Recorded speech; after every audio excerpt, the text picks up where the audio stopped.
on this episode of Unapologetic Uplift. If you get one thing out of this podcast right now today, when you start to indulge in complaining, stop that immediately.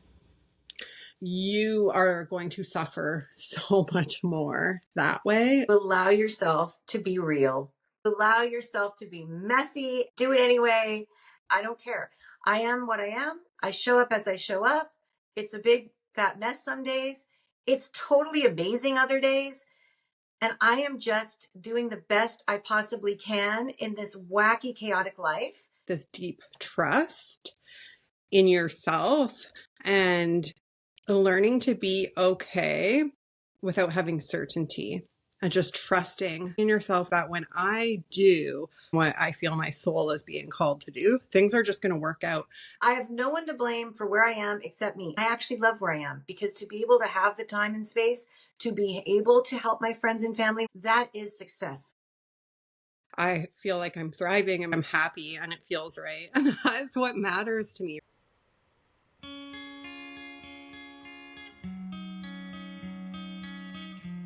Get ready to rise above the noise and unlock your true potential. Welcome to Unapologetic Uplift, the podcast that's all about keeping it real and helping you live your best life. Buckle up. Get ready to learn, grow, and evolve with us on Unapologetic Uplift. New episodes released weekly.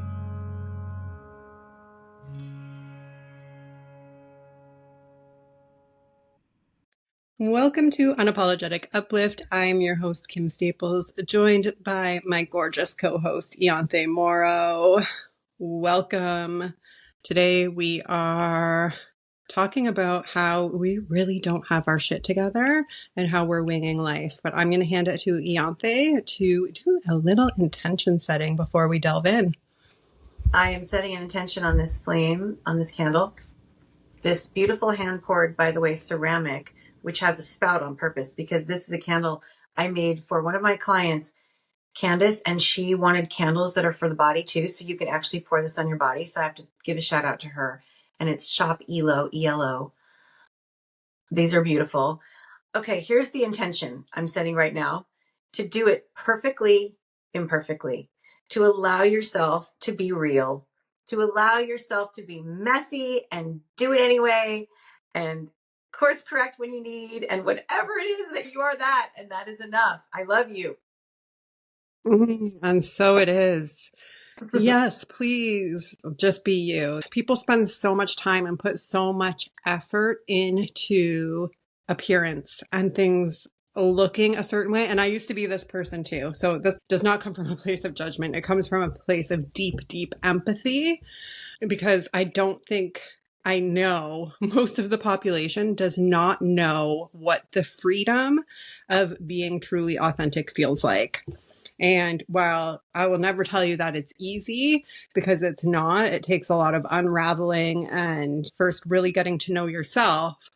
But the freedom of not having to consider other people's opinions before you do something or not doing things for approval is just like...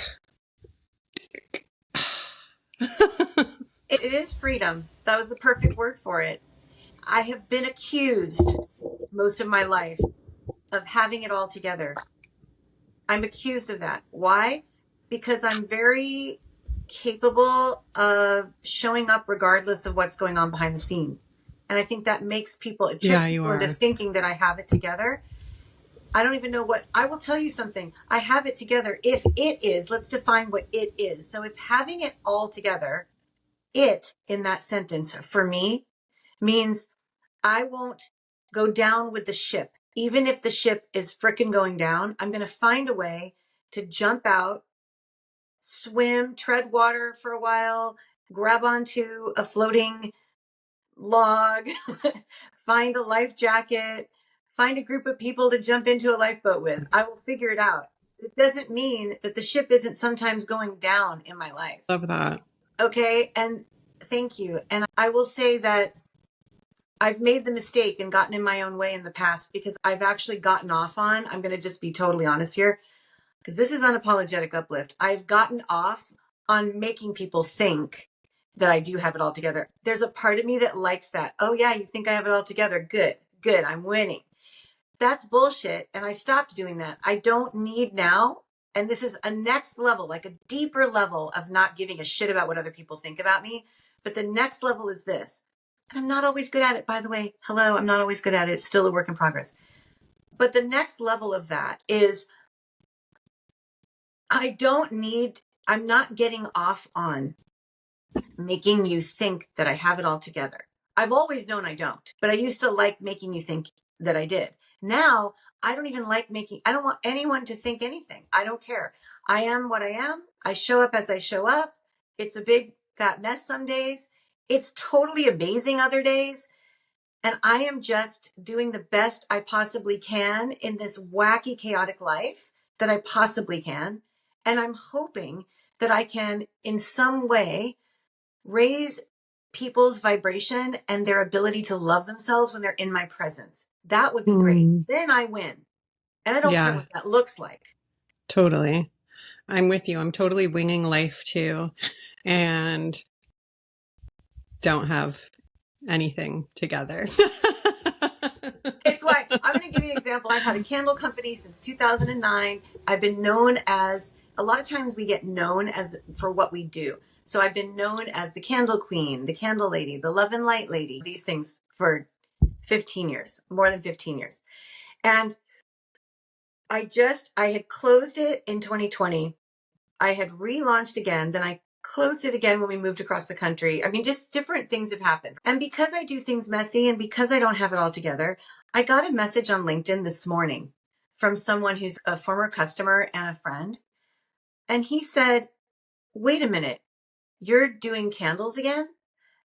So in other words, it made me realize that I haven't been very clear in my messaging. So in other words, I don't have it all together, people. I don't have it all together. I don't have my messaging clear enough for people to not get confused, even people who are my customers and who want my candles. I'm not even good at not confusing them. So what am I doing to the people who potentially could be my customers who aren't? So how could I then complain about, which I don't, by the way, I don't complain that I don't have enough customers. I don't complain about that ever because I know my part in it. I'm very honest with myself about the fact that I'm doing this in a messy way. And there's been so much that's come at me personally. And you want to know really what I care about the most is that my family is okay. And when my family inadvertently, everybody in my family at any given time, there could be somebody in my family that's not okay. My energy is going to go there before it goes to how is my messaging online? How is my website updated? How are my offerings? What is my price point? Can I do all that? Yes. But the messy part of my life, the piece that makes me not have it all together is that I will care more and lean in more to where my family, and I mean by my family, also my close friend circle, which includes you, Kim, includes many of the people listening right now. My mom, all these people, my energy's going to go there first. So I guess if I were listening to this, I would say to myself, well, Ianthe, you just have to set up systems then that run on their own. Okay, I get it. Yes, of course I do. And I do have some of those, but I also get bored with those. So I'm just telling you the truth. I have no one to blame for where I am except me. And I actually love where I am because to be able to have the time and space to be able to help my friends and family when they're in need, that to me, that is success. And it's just such a beautiful example of living authentically. I was in human design yesterday looking up your mom and sending her some stuff. And I also went and looked at yours because when I saw your mom's life's purpose, I was like, oh, I can't remember exactly what Ianthe's was. And your life purpose, according to human design, which I think is so on point and on brand, is to reinvent yourself over and over and over again. And literally that is exactly what you do. But the most beautiful thing about that is when you can look at your life's purpose in human design and it's what you're doing, that shows that you are in integrity with your authenticity and who you are. You don't even follow human design, really. Like, I don't. You know about your energy type and things like that, but you're not like geeking out on it like I am. all the No. time, And I looking up love that you everybody's are. human design. I love it because it really, really helps me get to know people better. But anyways, I was like, oh, that's so on point. Like, it's just so accurate and such a beautiful confirmation that you're just in alignment. And it's funny because we always say to each other, we're always almost thinking the same thing or feeling the same way because we're so in alignment with the universal energy. That I think it was yesterday in my morning mindset and my membership, you were in there and we were doing the morning tapping and you're like, oh my God, this is the exact same as the post that I've created to post today. And it's just constantly Yeah, the these wording, synchronicities. it was almost exactly the same words, and I had it in my drafts, and you can't make that stuff up. And it was so cool. Yes, and that shows the alignment, that when we're flowing in an alignment that is bigger than us, it's not just, oh, I feel good doing this. When you're, just for everyone listening, when you figure out where you are meant to be in life and the direction to go that you need to be going, and in my case, that's multiple directions and changing course all the time, Yeah. then not only are you in flow with yourself, but that opens up because you're not pushing against something and trying to pull and push. Now that is what flow state is, which then allows you to tap into friends like Kim and your family and people that you're close to. They'll pick up on it too. And all of a sudden you're going, whoa, look at that. Here we are together. Oh my gosh. And it is so fun, Kim. Yeah, it's the perfect example of that saying your vibe attracts your tribe. When you are authentic, you are going to just naturally attract those soul aligned connections. So, so, so freaking beautiful. Like, this is it for me. The thing I would say that it takes most is having this deep trust in yourself and learning to be okay without having certainty. And just trusting in yourself and trusting in the universe that when I do what feels aligned, when I do what feels good and what I feel my soul is being called to do, things are just going to work out. I don't need to know how. And, I think it could be scary, but the more you do it, it's like this muscle that you're flexing. And the more you do it, the muscle grows and it becomes easier. I think an outsider looking in on a day in the life of my life, it probably looks completely scattered and like, what the hell is this girl doing? Because no 2 days are the same. Every day is completely unique. I'm not big on scheduling. Of course, I schedule in my clients and I have the membership that I know I have to show up for every day. But in terms of marketing myself or the things that I need to do, it's literally, I am just winging it. And I'm sure I could be doing a better job too, according to other people, but my business is doing better than ever before. And I feel like I'm thriving and my life is thriving. And yeah, I probably could be doing better in a lot of areas, but I'm happy and it feels right. And that's what matters to me, right? Like, look at this morning, for example. Every morning at 9 a.m., we have tapping inside of the divine activation. So I know Monday to Friday, I'm going to be there at 9 o'clock, no matter what, whether I'm at home, whether I'm in Cuba or in Indonesia, wherever I am, this is going to happen. And everything else is left to intuition and what feels good and what comes up. So this morning I did my tapping and then knew that we were going to be doing this recording. I'm unschooling my kids so they don't go to school. And I had scheduled to take them swimming after lunch today. But other than that, it's just like, let's see what they want to do, where the day takes us. And a friend of mine texted, she's like, oh, my kids didn't go to school today. Do you want to come over and do arts and crafts? I'm like, well, I have a recording. So if you want to come pick up the kids, I can come after that. And we can all go swimming together if you like. Sure, perfect. And this is my normal. I never know exactly what I'm doing from day to day. I love that so much. Happening. Yeah, and here's the truth about it also is that if you're listening and this gives you anxiety to hear us say this, because Kim and I are the same in this. We say we welcome whatever comes because we know that we are going to deal with it and we know that we're going to be able to make decisions quickly that are for our highest and best. That is not for everyone. And I know they're different. Back to human design, what Kim was talking about, maybe look into your human design, give yourself grace. If you're the person that absolutely has to have a schedule and everything has to be written down and it's hard for you, if it's not, that's paying attention to who you Totally. are and Yeah. your alignment. Like, we're not telling you have to do it our way, but we want to show you an example of what it looks like to fall through life without the worry of, if we always know we're going to be able to get ourselves back up if we fall. And there is nothing that any system that anyone can find, I promise you, that will make it so that you avoid ever tripping. So if you know you're going to trip at some point, our thing is, we are at a point in our lives where we welcome those trips. I think I'm speaking for you, Kim, but it's almost like exciting to me. Like, ooh, I love solving problems. I love creative problem solving. It feels like a muscle I have to exercise. Same.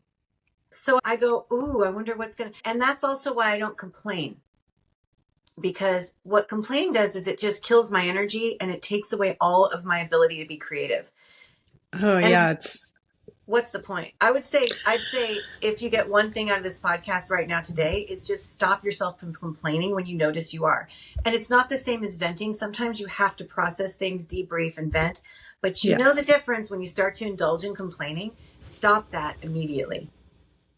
Yeah. And I also want to say, this isn't how I've lived my life my entire life. I know you have been living this way a lot longer than I have. I was like, well, only because I'm older than you. Yeah. And I think I also the way you were raised probably has something to do with it too, because your mom, your parents were also very like free, follow your heart kind of people. True. So, and shout out to my mom, who's one of our biggest fans and listens and watches every one of our podcasts. Oh, I love you, her. Mom. I love you too. Sounded like I was answering you. I'm not her mom, but I love her mom too. So for me, it's been like a 5-year journey since I have really taken my life into my own hands and taken control of my life and decided that this is how I'm going to live. And human design has really helped with that, because it has helped me see like, oh yeah, I am in alignment and this feels right because it is right. Not that I need it, but it's nice confirmation. It's nice validation. I'm able to give myself all the validation I need without it. I digress. It does give good tips as well, energetically speaking. But prior to this, I was in a corporate career that ate up my Monday to Friday, basically. I was living for the weekends. My kids were in daycare and school, and I was not okay at all because I wasn't living the way that I was supposed to, but I didn't really know that there was another way. It was just like, you're so stuck in the matrix, and it's like, this is what you do. You go to school, get a good job, and work to provide for your family all of the material things that they could ever want. Even though I wasn't present whatsoever, it was just, it's night and day, the life I was living then and the life that I'm living now. So I just want to put that out there as well, because I think that there are people that don't really know how to live any other way. It's just like, this is what I've been taught. This is what I have always thought is the way to live. You can literally design your own life and live however you want to live. And that is what I have been doing for the past 5 years of my life, is just designing my life to be the way that I want it to be happy, to be able to be present for my kids, to not have to send my kids to school, to just be happy and embodied and authentic. I love that so much. And I think one of my favorite words is unconventional. It's not that I love the word, but I love what it means. And what you're describing is you went from what was a conventional, acceptable seeming to society way of being and making a certain amount of money to provide for your children. And you realized, it sounds like I'm just saying back to you what you were saying, but so correct me if I'm wrong, but you realized that was empty. It was just not enough for you. And it wasn't really aligned with who you are. Yeah, and I was suffering. I actually have in my drafts on Instagram a post that I'm sharing today about how at that point, everybody thought that my life was like the gold standard. Like I can remember people telling me, oh my gosh, look at the life that you've created for yourself. It's so beautiful. It's so amazing. You live in this big, gorgeous house. You have this great career, beautiful family. Yeah, I have the beautiful family that is suffering because I'm only with them on the weekends and I'm so disconnected. At that point, I was heavily medicated on top of self-medicating because I was miserable. At the time, I didn't realize how much I was suffering and how disconnected I was because I was just going through the motions, doing what I was supposed to do. Getting up Monday morning, dropping my kids off at daycare, getting to work, finishing work, picking them up from daycare, bringing them home, feeding them, putting them to bed, getting high as soon as I got home on marijuana because I just needed something to make me feel happy. And then on the weekends, I was drinking alcohol on top of being on 4 different psych meds. But this is normal, right? Like this is socially acceptable in the society that we live in.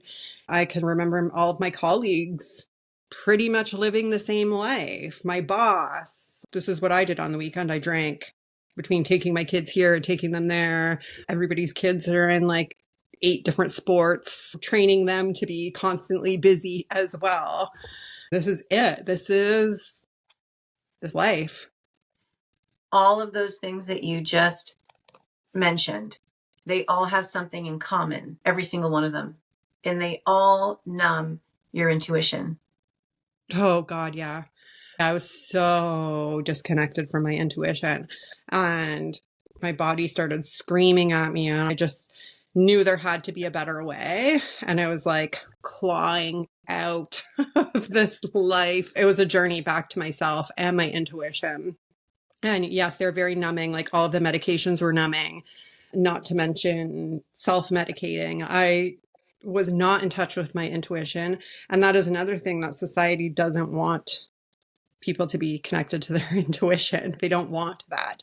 They want you to do what they want you to do. But yeah, I can remember once I started to awaken and trying to get in touch with my intuition, I remember how frustrating it was because as a child, I was always very intuitive. And I was like, when did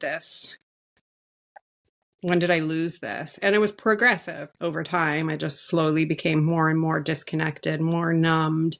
And this is one of the reasons I cringe when people tell me that they're going on psych meds, particularly without trying regulating their nervous system and making lifestyle changes first, because I just know that's a first step to completely disconnecting from your intuition. And Scary. I don't know if this happened to you, but it's scary to me. I've heard several of my friends and family members say that they stopped being able to dream when they went on psych meds.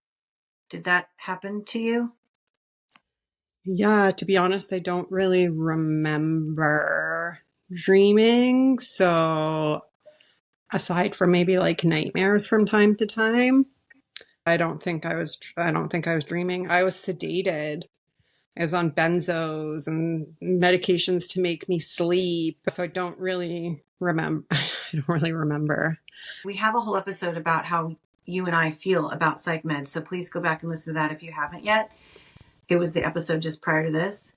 And I mean, we're willing to talk about it again and more. I don't have the personal experience of being on them, but I have the personal experience of being around people on them and off of them and watching people get off of them that I love and watch people grab for them when they felt that there was no other hope. There's so many stories around that. But for this episode, in talking about being unconventional, doing it messy, showing just allowing ourselves, like what really does it mean, that word that we overuse, authentic and authenticity? What does that really mean? And how do we do that? How are we authentic? Of course, it's different for everyone. If there was a formula, it really wouldn't be authentic anymore. So let's come out with a course. And I'm making fun of anyone that's doing this because I think that there probably are a lot of them. Let's just come out with a course that teaches you how to be authentic. Now, maybe that could work if what we're teaching isn't a formula, one size fits all, because the entire point of being authentic is that it's only going to be It's going to be different for you than it is for me. Otherwise, it's not going to be authentic. But I always go back to this thing that a friend of mine told me, and this didn't even come from her. It came from a director. She's an actress, and it came from a director she was working with. And I think it was on a movie. And she was having trouble, and the director came up to her and he just said one thing, changed her whole life, and it's changed mine. And it was this: don't be afraid to look ugly. Mm. And that is so much bigger than just because imagine if in the context of you're an actress, okay? And I was an actress, so I can tell you, in that context, it's very simply that, do you notice in American television, as opposed to British television, that I'm going to show you an example. So let's say we're in a series about, because there are these great British series, if anyone have watched them, there's a whole bunch of series that come out of the BBC that are crime dramas, and they're make-believe, they're actors, okay? And then here we have our crime dramas as well that are very famous shows. And what I notice is this is the difference. Okay, let's pretend I'm an actress right now on a crime drama in the United States, and I'm doing a scene. Here we go. Ready? Oh, I'm very concerned. Okay, now I'm going to show you the BBC. Oh, I'm very concerned. Now the difference is, the first time, I don't know if you saw it, if I was able to do it enough and pull it off, but the first time my point was I had to make sure I looked beautiful while I was saying I was concerned. The second one, the BBC, they really are concerned and they don't care what that looks like. It is so refreshing to see the actors when they don't care about the angle. Now, brilliant actors, they know the angle. They know where the camera is. They know the lighting. But they're not concerned about that over what's going on inside and portraying the moment and the feeling and evoking a feeling from us. And that's the difference between a really great actor and a shitty actor, quite honestly. So I show you that to explain I think it's the same in life.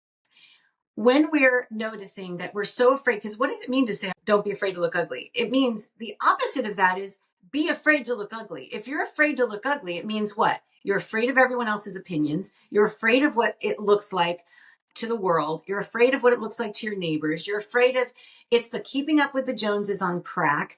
It is the loss of who you really are and the inability to know who you are and be able to get it wrong and be okay with that. Totally. Yeah, So totally. it's that simple, right? Don't be afraid to look ugly. And it doesn't mean you have to look, it's not even about ugly.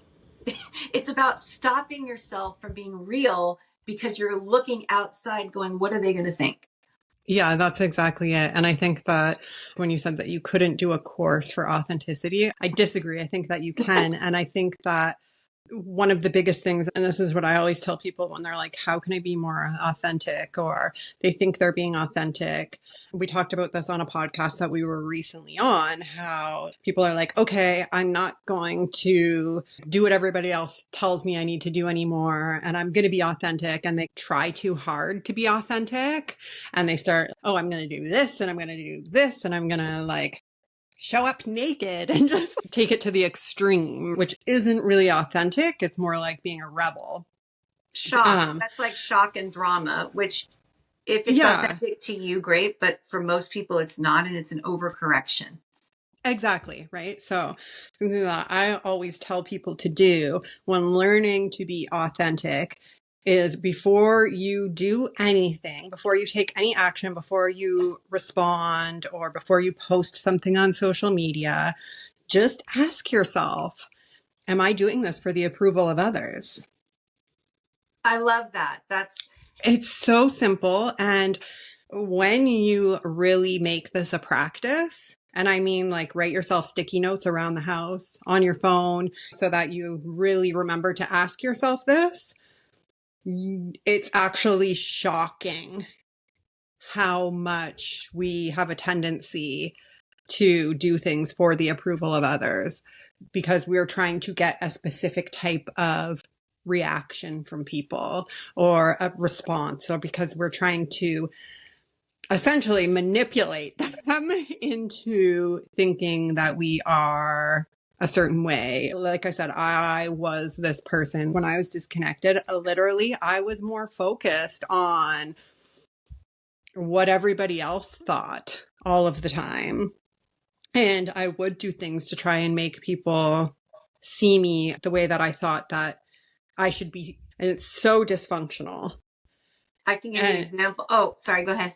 Yeah, I know. I was just going to say, while it's dysfunctional, it can happen to any of us. So you need to be aware and ask yourself this question. And you might be shocked to discover, holy crap, I am doing a lot of things for the approval of others.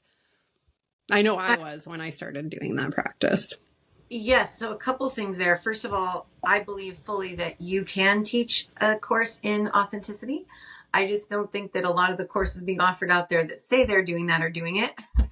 So just to correct, I really believe you can. I'd be happy to help and be a guest on that. But the other thing is, we're not doing things for people's approval, but I do want to add a caveat. There's nothing wrong with wanting the approval of people that you respect, love, trust.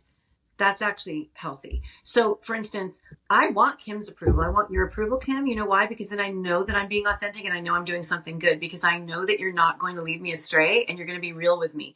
So do I want your approval? I do. Do I love your approval? Yes. But I don't do things for your approval because that would be inauthentic, right? Because then I would be, yeah. So there's that. And then I just want to give you all an example of how I don't always do this. I don't always do this. And this morning I had to give myself a little nudge and a course correction. Okay. So before we recorded, I was standing, I put on a little bit of makeup, just a little bit, because I want to present myself well. It makes me feel more awake. Right. And that felt good. So I didn't do it necessarily for you. It was more for me, but I know that it's nice to see somebody that's actually cared to show up and put herself together. So I did that. But then I was standing in my closet thinking about what did I want to wear for the podcast? And guess what? I slept in this sweatshirt. I decided that I didn't want to change, and it felt fake to put on an outfit for the podcast today. And I was very comfortable in the sweatshirt that I slept in. So I'm wearing what I slept in, everyone. Full transparency. I love it. I love it. I love it. And you I know love me, this. I go to the store in my pajamas and I'm totally, yeah, we've talked about this before. I'm totally that person. But I also love to get ready and to feel beautiful sometimes. Just depends on the day. And I'm feeling beautiful in the sweatshirt I slept in last night. And I feel like it's just what I needed was to not change. I just didn't feel like changing. And I may very well go to the store today in this very sweatshirt that I slept in. It's not technically pajamas, but I slept in it. That could be considered, some people could be grossed out by that. Some people could think I'm not taking good care of myself if I do that. I don't care. Do you, I feel boo? good in it. Yeah, the lack of authenticity really stems from is people pleasing. And it's from our core trauma as children. And one thing you can do to start healing this is when you catch yourself feeling like you have to portray yourself as something else, when you feel like you have to do a certain thing or be a certain way for the approval of others, really just sit with that for a second and feel into it and try to trace it back to the first time. This is work that I do with clients. Feel it in your body, notice where you're feeling it, what it feels like, and then ask yourself, when was the first time I felt this way? When was the first time I felt like I had to show up and do something or be a certain way to be accepted by others?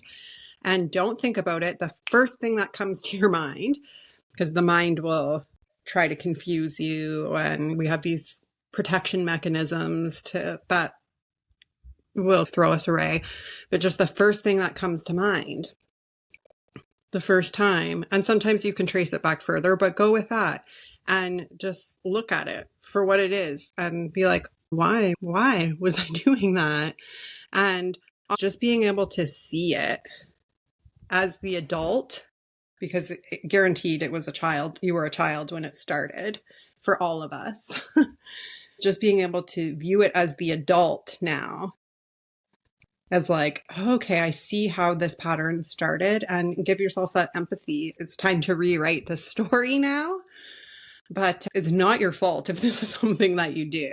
It really isn't. It doesn't make you a bad person. It doesn't mean anything about you other than the fact that you're human. And we all have core trauma. We all have 7 core traumas. And we develop them between the ages of 0 and 9, often by 7, but can go up to 9 years old. And it tells us a lot about how we are as adults and how patterns, things that we do have been picked up, and we get the reaction that we want when we do this thing as a child. Oh, I can make people like me when I pretend to be this certain way or when I do this certain thing. So we like the result that we get from it, and then we start doing it more and more and more and more and more. And it can be very sneaky too, the way this comes up. People, I want to give you an example that was always, this could be considered definitely an elephant in the room. So this is definitely an unapologetic moment here. A good friend of mine, her son in middle school, he came to her one day and he said, "Mom, I have to tell you something. I'm bi." And she said, her reaction was, "That's amazing. I'm so proud of you. And thank you for telling me. And that must have been hard for you. And I just appreciate you telling me this and coming to me with this and feeling safe to tell me." I mean, she just had this wonderful response that anyone would want. And this little boy, middle school, for a year, he continued to come home from school and talk about a potential crush on a boy and a potential crush on a girl, and just continue to talk about and live as under the term bi. And a year went by, and he came back to his mom and he was crying and he was very upset. And she said, "What is wrong?" He said, I'm so sorry. I lied to you. And she had no idea what he was talking about. And she was really concerned. She said, "Well, you just need to tell me. I promise I can handle it, whatever it is," because he was very, very upset. And he said, "I lied. I'm not bi. I only like girls." Aww. And okay, so here's why would this be controversial to talk about? Because the sneaky part of this is to please others can sometimes be what in traditional, conventional ways used to look like you're not pleasing others, to stand up and say, "I'm bi, I am not the norm," okay? On any scale, with anything, in regards to anything. But even in a niche, even in an alternative lifestyle, you can still be, I don't know how else to put it, but he felt bullied into having to claim that he was part of a group that he actually wasn't. It wasn't real for him, but he wasn't accepted if he was a cis male. So, Oh, wow. exactly. Another example I'm going to give you is around weight. I'm in some wonderful circles where there's a lot of body positivity, and there's some incredible influencers in that space that I follow and love. One of them, she's so incredible. I'm actually going to say her name because she's so public. Kenzie Brenna. She's out of Canada.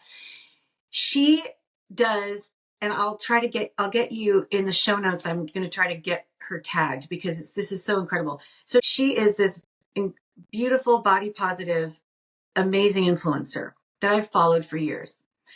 She says that some of the worst hate that she's received has come from her community, as she puts it, of particularly women who view anyone with a bigger body, living in a bigger body, who says, "I'm losing weight and I feel better," as somebody who's the devil, has gone against them and their movement. And she's talked about how publicly, again, I wouldn't say this if it wasn't public, and I won't say people's names unless it's public. She has talked about how there are times she lives in a bigger body and her body vacillates different sizes through her life. But when she's in a bigger body, she'll get up in the morning and she says her feet hurt and her knees hurt and her body hurts. And she works through that, but that's a reality. She's carrying weight on a frame that it can hurt her feet. But when she says that, she gets a lot of praise. But if she says, "And I'm going to lose weight now because it hurts," she gets unbelievable hatred. Wow. So you're saying like the other plus size women are spewing They hate feel at her for wanting to for lose daring weight. to say that she feels better if she's lost weight, or if she even talks about, Yeah, that's an I'm example walking of the more. pendulum swinging way too far to the other side, right? Like, Why I brought for those two so many stories. reasons, for so many reasons. And Yes. yes, I 100% believe that we can be beautiful at any size. And And also I healthy. stand for, yeah, I Yes. stand for body positivity. Also healthy, but also not. So like, Well, realistic. the pressure in your knees from carrying extra weight. I can't remember I can't remember exactly what it is. So I'm not going to say, but it's so much more intense. Like if you have an extra 50 pounds of weight, like you're 50 pounds overweight, it is multiplied to feel like something like 1,000 pounds. And that's the toll that it takes on your knees. And it's slightly different. It might be 100 to 1,000 or something like that, but it's so much more. So absolutely. And I know this myself, like right now I am heavier than I should be and I feel it. And that's nowhere near 50 pounds. And when you say should be, I want to pull out, like, what do you mean should by what standard? Like, yeah. So I don't believe in BMI. So I'm not going to say BMI. I think BMI is absolutely, which is body mass index. Correct? Yeah, and it just okay. takes men, women, height, weight. That's the equation. And it doesn't take into consideration muscle mass. Muscle is much, much smaller than fat. So Bone a lot of people, density. yeah, a lot like of people that. will say muscle is Sticks. more than fat, but that's incorrect because they both weigh, like they could both weigh the same, but 10 pounds of muscle versus 10 pounds of fat, 10 pounds of fat is going to be like this, 10 pounds of muscle is going to be like this. So that is why I don't promote the body mass index. But if you're at all in touch with your body, like I know I'm too heavy for myself right now. And so it just, so are you that's saying not based on BMI. That's doesn't like, feel good? Is that what you're saying? exactly. Okay. Exactly. Yeah. And some people can carry more weight than others and be healthy. Absolutely 100%. If I put on any more weight, I would be sick and I would feel terrible. It would probably affect my blood pressure and my blood sugar because I am just not meant to, like my body is not meant to be like that. Where some people could be considered 50, 75 pounds overweight and their blood pressure, their blood sugar is good. Like everything, when you look at all of their numbers and blood work, everything is perfect. Yeah. And I know that. And that's again, back to unconventional. Also at the same time, it is a fact that it gets to a point where it is not healthy for anybody to have a certain body fat percentage is a huge piece of it. If your body fat is too high, it is unhealthy and risky. And that's just a fact.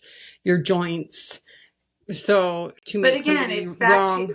To, just check in with yourself. How are you feeling? How are you, and why are you the size that you are? Is it because that's what's working and it's comfortable, or is it because society's telling you to be a certain size or telling you not to be a certain size? And the reason I brought up those two stories, we're back to just the idea that when we talk about allowing life to happen naturally and being authentic, it can be sneaky the ways that can show up and catch you.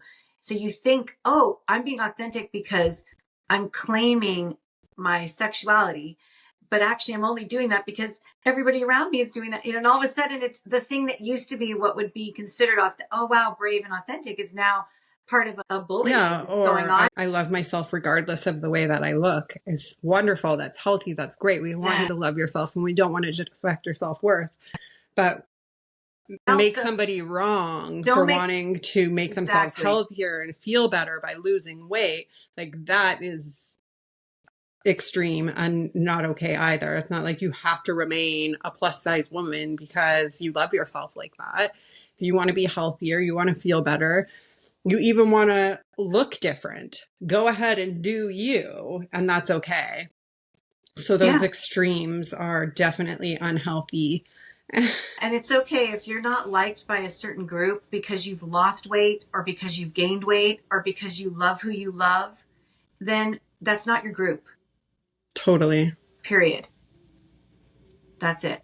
That's our course on authenticity. Yeah. You all just took the course. I love you, and I'm very comfortable in my sweatshirt I slept in and a little bit of mascara and lip gloss. Love it. And yeah, it's so fun to be with you. I feel the same. And I hope this was helpful, everyone. And I want you to repeat. I think it's such an important takeaway to please repeat the thing that we ask ourselves that will keep us in authenticity. The question that you posed. Oh, yeah. Am I doing this for the approval of others? Am I losing weight for the approval of others? Am I not losing weight for the approval of others? Pretending something that I believe that I don't for the approval of others. Yeah. Am I posting what I'm posting on social media for the approval of others, or because I want to make people believe something about me that isn't true? Yeah. And I have so much compassion for all of us in this because I know how challenging it is to truly embody not caring what others think. And again, that doesn't include our little group that I said, like the people that you really, really trust and you do want their opinions because they help you.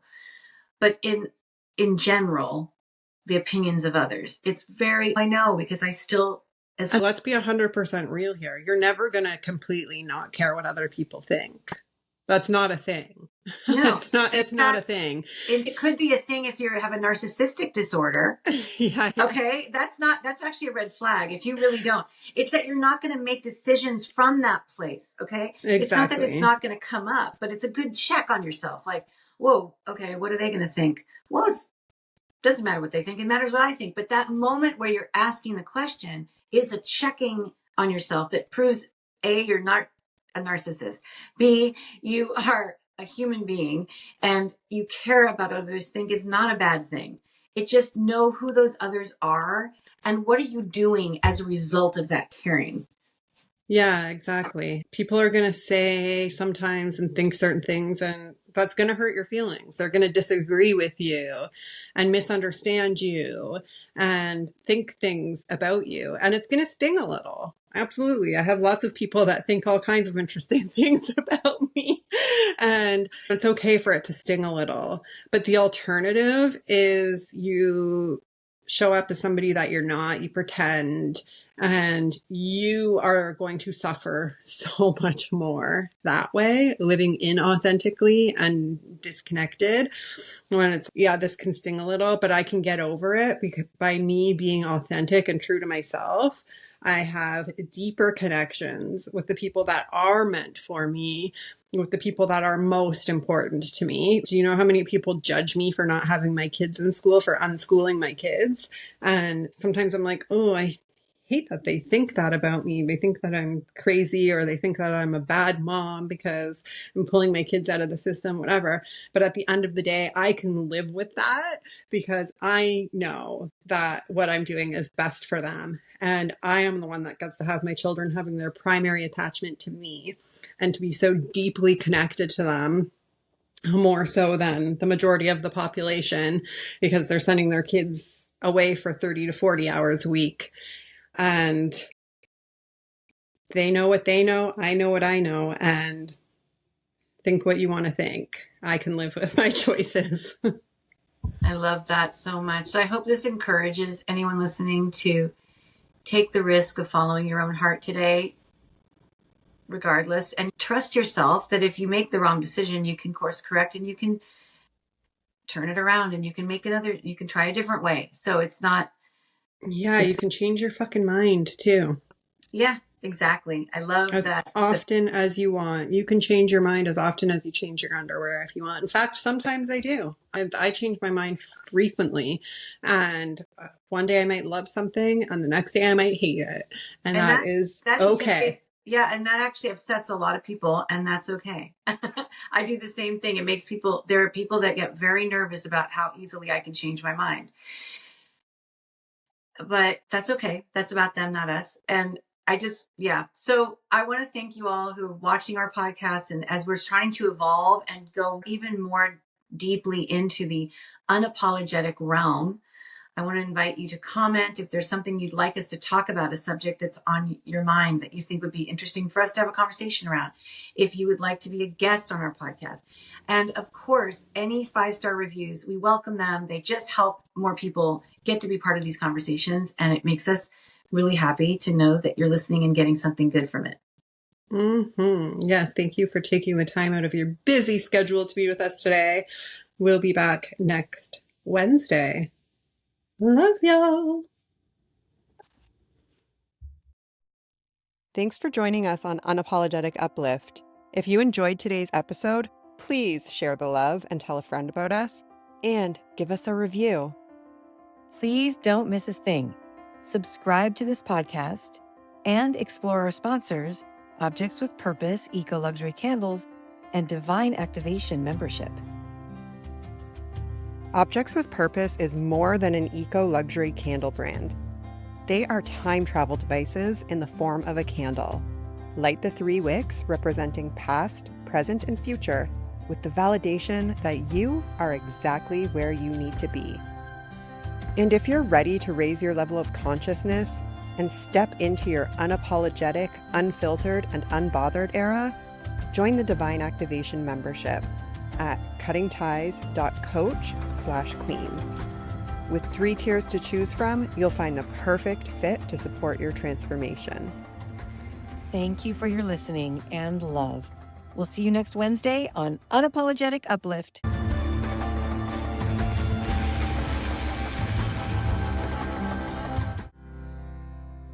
Welcome to the Divine Activation membership, a movement for women that are ready to raise their consciousness and step into their unapologetic, unfiltered, and unbothered era. With your heart, live authentically and become the magnet for all of your soul's desire.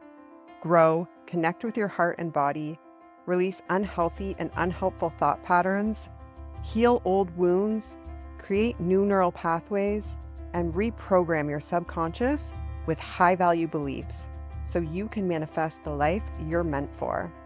Ready to take a break from what's holding you back? Visit cuttingties.coach and join the Divine Activation membership today.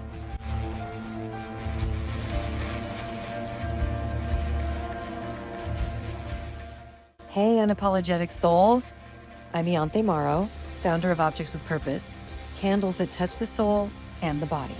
I've released a limited edition 3-wick candle collection in 3 fragrances inspired by a time in history. The Time Travel Collection, because scent evokes memory and lighting a candle can truly transport you to your highest self. Anytime. Ianthe's candles are truly special, clean, safe, even for the body as a solid perfume or massage oil, and smell amazing. But what truly fills her heart is empowering others to be seen in their best light. In 2020, when the 200 stores that sold my candles across the country closed their doors, I knew it was time to give back. I started guiding others to launch their own candle companies and design candles and fragrances for other brands as a way to share light in a dark time. So why settle for just any conventional candle? Light the 3 wicks in each Objects with Purpose candle. You're supporting handmade in California, small batch, artisanal, eco-luxury, and treating yourself to a memory-evoking evolution. Visit ianthemauro.com to discover your next favorite candle. Let the olfactory experience inspire cherished memories.